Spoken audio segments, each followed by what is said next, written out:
ছাত্ররা এই সুযোগটা কাজে লাগিয়ে এটা কিন্তু এই অগ্নিস্ফুলিঙ্গ করেছে। আপনি যদি কেউ দাবি করে যে এটি, আমি কিন্তু ছাত্রদের অবদানকে অস্বীকার করছি না, তারা মূল অনুঘটক শেষের দিকে এসে। কিন্তু যখন গাজীপুর থেকে লক্ষ লক্ষ মানুষ যখন গণভবনের দিকে রওনা দিল, তারা কি শুধুমাত্র ছাত্র ছিল?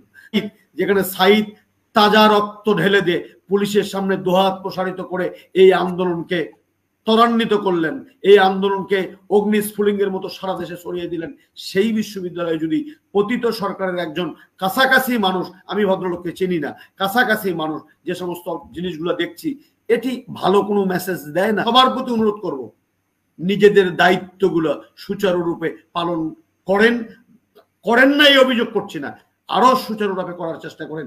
মানুষ আপনাদের কাছ থেকে 5 তারিখের যে বাংলাদেশ, সেটা 5 তারিখের আগের বাংলাদেশের সাথে যেন তুলনীয় না হয়, যেন অতুলনীয় হয়। যে লেভেলের সমালোচনা হচ্ছে, এই লেভেলের সমালোচনা আমি এখনো করার মতো পরিস্থিতি তৈরি হয়েছে বলে আমি ব্যক্তিগতভাবে মনে করছি না।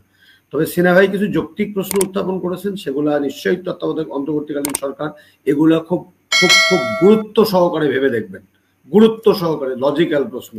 তারেক যে সমস্ত অভিযোগগুলো করেছে, সেই অভিযোগ তারেক তো নিজেই বলেছে, তা এখানে আসে সে, এবং তারেক ফেনীতে ছিল, আমি নিজে দেখেছি, রান্না করেছে তাও আমি দেখেছি। তারেকের সাথে যদি এগুলো হয়ে থাকে, সেগুলো খুবই অনাকাঙ্ক্ষিত এবং এটি একেবারেই কাম্য নয়। তারেক না হলে তো নিশ্চয়ই বলতো না। তবে আমি একটু ভিন্ন প্রেক্ষাপটে বলি, কতদিন থেকে রাজপথে আছে, কিভাবে কি করছে সেটাও কিন্তু আমরা দেখছি যে ওরা কতটা একদম একদম আমি নিজে তারেকের রান্না করা দেখেছি, লাইভ ভিডিও, আমি সেই কথা বলছি। সেই তারেককে যদি এই ধরনের প্রশ্নের মুখোমুখি হতে হয়, তাহলে সেটি খুবই দুঃখজনক। আমার মাহমুদ ভাই বলছেন যে বিপ্লবের কি দরকার ছিল, বিপ্লবের অনেক বেশি দরকার ছিল।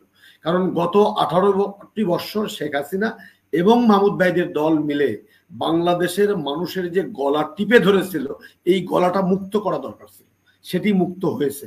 গত 18টি বছর ধরে এই পতিত সরকার শেখ হাসিনা এবং তার সহযোগীরা যেভাবে গণতন্ত্রকে হত্যা করেছিল, সেই গণতন্ত্র ফিরে আনার জন্য এই যে তারেকরা জীবন বাজি রেখে যে লড়াইটা করেছিল, সেই লড়াইটা খুবই দরকার ছিল। এবং এই গত 18টি বছর সমস্ত সাংবিধানিক প্রতিষ্ঠানগুলোকে ধ্বংস করে বিকলাঙ্গ করে তৈরি করা হয়েছিল, সেই সমস্ত সাংগঠনিক প্রতিষ্ঠানগুলোকে আবারও সচল করার জন্য এ ধরনের বিপ্লব অনিবার্য ছিল, যেটা তারেকরা করেছে। এবং তারেকের সাথে আমি সম্পূর্ণ একমত। আমি একটা কথা সবসময় বলতে চাই যে ছাত্ররা 1 মাসে বা 1.5 মাসে একটা বিপ্লব করে ফেলালো, বিষয়টা এরকম কিন্তু নয়। দেশের রাজনৈতিক দলেরা দীর্ঘদিন ধরে তাদের আন্দোলন সংগ্রামের মধ্য দিয়ে মাঠটা কিন্তু উত্তপ্ত ছিল, বারুদের মতো ছিল। এখানে ছাত্ররা এই সুযোগটা কাজে লাগিয়ে এটা কিন্তু এই অগ্নিস্ফুলিঙ্গ করেছে। আপনি যদি কেউ দাবি করে যে এটি, আমি কিন্তু ছাত্রদের অবদানকে অস্বীকার করছি না, তারা মূল অনুঘটক শেষের দিকে এসে। কিন্তু যখন গাজীপুর থেকে লক্ষ লক্ষ মানুষ যখন গণভবনের দিকে রওনা দিল, তারা কি শুধুমাত্র ছাত্র ছিল? যারা মানিকগঞ্জে সাভার হয়ে আপনি যথার্থ, এবং আপনি যে এই যে দীর্ঘদিন ধরে বিভিন্ন ভাবে সরকারের এই আইসিটি মন্ত্রী বা বিভিন্ন কায়দা কানুন করে যে সমস্ত শোগুলো বন্ধ করে দেওয়া হলো, কথা বলতে দেওয়া হলো না, এই বাক স্বাধীনতা অনিবার্য ছিল, সেই অনিবার্যটা হয়েছে। প্রশ্নটি হলো, মানুষের প্রত্যাশাটা এত বেশি, এবং আমরা এমন ভাবে প্রত্যাশা করেছিলাম যে সিনহা ভাই এই কথাটা বলবেন না, সিনহা ভাই বলবেন যে আমরা খুব দ্রুতভাবে যাচ্ছি ভালোর দিকে, কিন্তু সেই ভালোর দিকে আমরা যাচ্ছি না, সেটাই হলো আমাদের সংকটের জায়গা।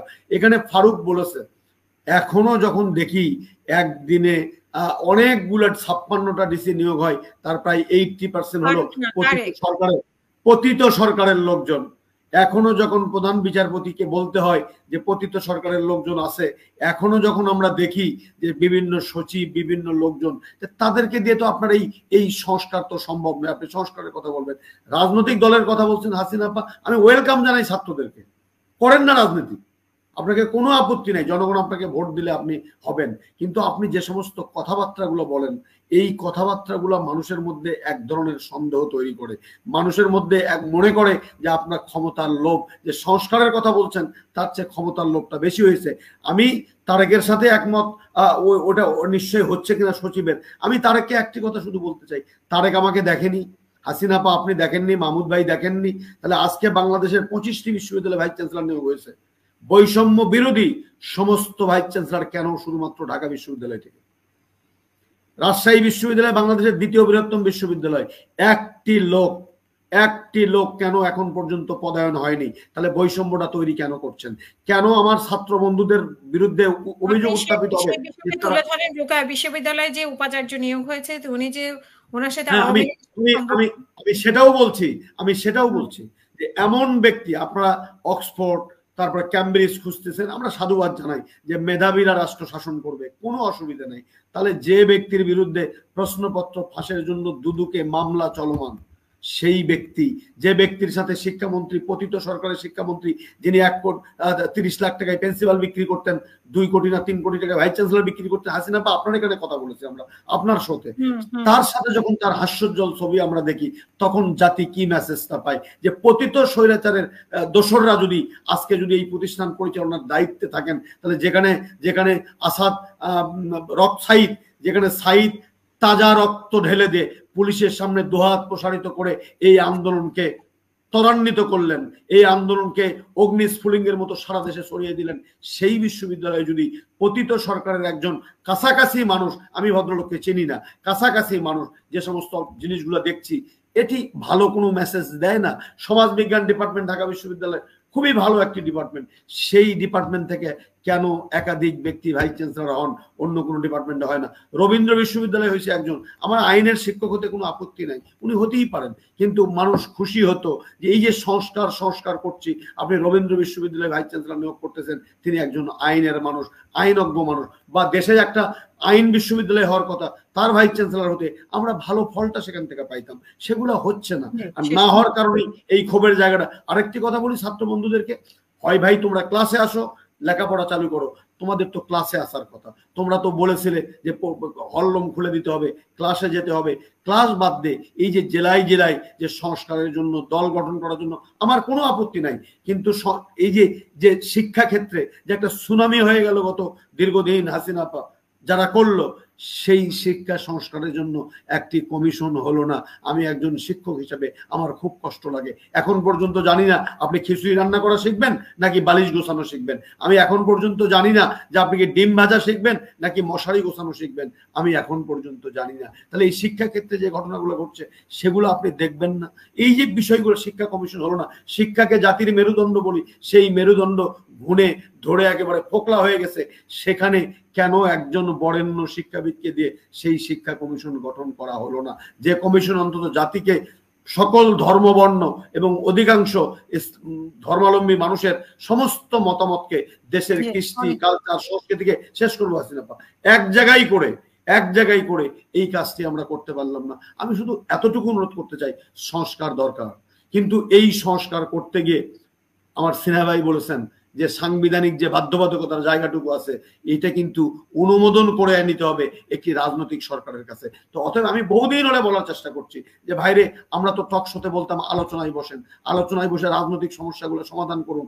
এখনো সেই সর্বদলীয় রাজনৈতিক সবাই এজেন্ডা নির্ধারণ করে আপনি কি সংস্কার করবেন, কতদিনে সংস্কার করবেন, কবে একটি গ্রহণযোগ্য নির্বাচন দেবেন, সেই নির্বাচনের মধ্য দিয়ে জনগণের যে তারেক যেটা বললো যে আমরা রাষ্ট্র ফিরে পাওয়ার জন্য লড়াই করেছি, সেই জনগণের রাষ্ট্রটা জনগণকে ফিরিয়ে দেবেন, সেই ব্যবস্থাটা করার উদ্যোগটা কতদিনে নেবেন?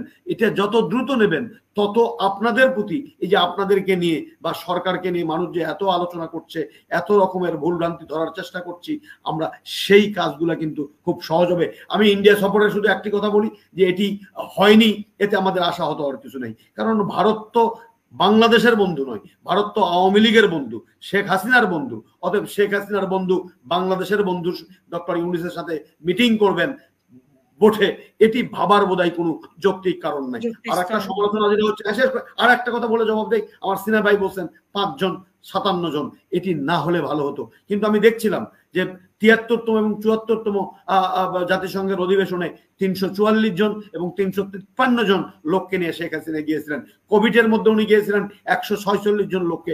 এটা না বোধহয় সিনা ভাইয়ের কোনো সমস্যা নাই, সমস্যাটা হলো আপনি প্রিম্যাচিউর স্টেটমেন্ট কেন করলেন যে আপনি 5 জন নিয়ে যাবেন, তারপরে আপনি স্টেটমেন্ট করছেন 57 জন নিয়ে যাবেন। পার্থক্যটা কোথায়? এই পার্থক্যটা মানুষ দেখতে চায় যে 5-এর আগের বাংলাদেশ, 5-এর পরের বাংলাদেশ, এই পার্থক্যটা মানুষ দেখতে পায় না বলেই কিন্তু মানুষ ক্ষুব্ধ হয়, সংক্ষুব্ধ হয়, কথা বলে। আমি তো অন্তর্বর্তীকালীন সরকারের সবার প্রতি অনুরোধ করব, নিজেদের দায়িত্বগুলো সুচারুরূপে পালন করেন, করেন না এই অভিযোগ করছি না, আরো সুচারুভাবে করার চেষ্টা করেন। মানুষ আপনাদের কাছ থেকে 5 তারিখের যে বাংলাদেশ, সেটা 5 তারিখের আগের বাংলাদেশের সাথে যেন তুলনীয় না হয়, যেন অতুলনীয় হয় এবং যেন ইউনিক হয়, এবং মানুষ যেন বুঝতে পারে যে আমরা যে রক্ত দিলাম, 1400 লোক রক্ত দিয়েছে, আজকে সরকার বললো কতজন লোক চক্ষু হারালো, কতজন লোক পঙ্গু হলো, কেন আজকে মোব ইনজাস্টিস, আপনি তো মোব জাস্টিস মিডিয়া দিয়ে দিচ্ছে, আমি তো বলি এটা মোব ইনজাস্টিস। এই মোব ইনজাস্টিসের মধ্য দিয়ে আজকে রাজশাহী বিশ্ববিদ্যালয়ের মতো জায়গায়, রাজশাহী বিশ্ববিদ্যালয়, জোহাসারের বিশ্ববিদ্যালয়, দুইজন ম্যাডামের ছবি টাঙ্গিয়ে তাদেরকে অবাঞ্ছিত ঘোষণা করা, ভদ্র মহিলা সিনিয়র প্রফেসর, মুভ ইনজাস্টিসের মধ্য দিয়ে তাদেরকে সামাজিকভাবে হেয় প্রতিপন্ন করা হচ্ছে। এগুলো বন্ধ হওয়া উচিত। এগুলোর জন্য যদি ওনারা কোনো অপরাধ করে থাকে, কোর্ট আছে, কাছারি আছে, আদালত আছে, বিচারালয় আছে, আমরা স্যালুট জানাই সরকারকে। কিন্তু না করে এই যে এগুলা বন্ধ করার জন্য যে তড়িৎ ব্যবস্থার অনুপস্থিতি কখনো কখনো আমাদেরকে সংক্ষুব্ধ করে, আমাদেরকে পীড়া দেয়। হাসিনা আপা যদি 5 তারিখ না ঘটতো বাংলাদেশে, আপনি কেমন থাকতেন আমি জানি না। তারেক ভালো থাকতো না, আমি ভালো থাকতো না, পলাশ ভাই ভালো থাকতেন না, সিনা ভাই ভালো থাকতেন না, আমার মাহমুদ ভাই ভালো থাকতেন, আমরা ভালো থাকতাম না। তাহলে এই যে ভালো থাকার জন্য জীবনে যে এতটা ঝুঁকি নিলাম, এত সোচ্চার হলাম, আমার সিনা ভাই হাসতেছেন, অনেক কথা অফলাইনে আমাদের সাথে হইতো, অনেক কথা, আমি ওনার কথার প্রতি শ্রদ্ধা রেখে শুধু বলি 5 তারিখ যদি না ঘটতো, আমরা হয়তো আজকে আপনার এখানে এই অসুস্থ শরীর নিয়ে কথা বলতে পারতাম না, নাও বলতে পারতাম। সেই 5 তারিখের পরের বাংলাদেশ, তারেকরা যেদিন ধরা পড়লো, তারেক যেদিন গ্রেপ্তার হলো রেল স্টেশনে, সেই জায়গাতে জাতীয় পতাকা সহ, তারেককে খুঁজে পেতাম কিনা আমি জানি না, আমি একদমই জানি না তারেককে খুঁজে পেতেন কিনা। সেই বাংলাদেশে নতুন করে যদি বৈষম্যের কথা শুনি, নতুন করে যদি সিনা ভাইদের মতো পণ্ডিত মানুষ যদি আশঙ্কা হয়, কষ্ট পায়, সেটি আমরা প্রত্যাশা করি না। আমরা এই সরকারের সফলতা কামনা করি, এবং আমি তারেক রহমানের কথার সাথে সুর মিলে বলতে পারি যে এই সরকারকে সফল হতেই হবে। সিনা ভাই ব্যর্থ হওয়ার কোনো সুযোগ নাই। যদি এই সরকার ব্যর্থ হয়, বাংলাদেশের কপালে বড় ধরনের দুর্ভোগ, সেই দুর্ভোগ থেকে আমার পলাশ ভাই রক্ষা পাবেন না, সেই দুর্ভোগ থেকে আমি রক্ষা পাবো না। সবাইকে ধন্যবাদ।